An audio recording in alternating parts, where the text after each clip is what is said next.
Hi friends, welcome back to our channel అమ్మ చిట్కాలు. ఈరోజు వీడియోలో చాలా ఈజీగా ప్రిపేర్ చేసుకునే హెల్తీ అండ్ టేస్టీ పిల్లలు ఒళ్ళు గట్టిపడేలాగా చేసే డిన్నర్ రెసిపీని చూద్దాము. మీరు ఒక్కసారి ఈ రెసిపీని చిన్నారులకి చేసి పెడితే మళ్ళీ చేస్తూనే ఉంటారు. చిన్నారులకి రెసిపీ అంత బాగా నచ్చుతుంది. తప్పకుండా ట్రై చేయండి. చిన్నారుల కోసం 8th మంత్ బేబీస్ దగ్గర నుండి 5 years పిల్లల వరకు ఈ రెసిపీని పెట్టుకోవచ్చు. నేను చేసే వరకు మీకు ఉపయోగపడుతున్నట్లయితే, సబ్స్క్రైబ్ చేసుకోకుండా ఉన్నట్లయితే దయచేసి సబ్స్క్రైబ్ చేసుకోండి. నాకు మోటివేషన్ ఇచ్చిన వాళ్ళు అవుతారు. పిల్లల కోసం మరికొన్ని సింపుల్గా ప్రిపేర్ చేసుకునే డిన్నర్ రెసిపీస్ వీడియోస్ మీకు కావాలి అంటే ఈ వీడియోని లైక్ చేయండి.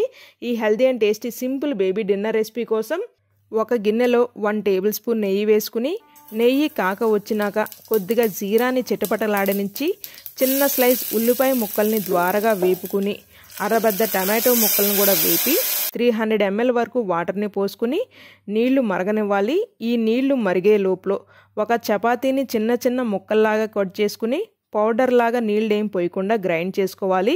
ఇలా నీళ్లు మరుగుతూ ఉన్నప్పుడు మనం గ్రైండ్ చేసుకున్న చపాతీని వేసి 1 year and above బేబీస్ అయితే చిటికెడు ఉప్పును కూడా వేసి మొత్తం ఒకసారి కలుపుకుని 5 minutes పాటు కుక్ చేసుకుని చల్లారినాక మీ చిన్నారులకి అయితే పెట్టండి. ఈ వీడియో మీ అందరికి ఉపయోగపడుతుంది అని అయితే ఆశిస్తున్నాను. వీడియో నచ్చినట్లయితే please do like, share and subscribe.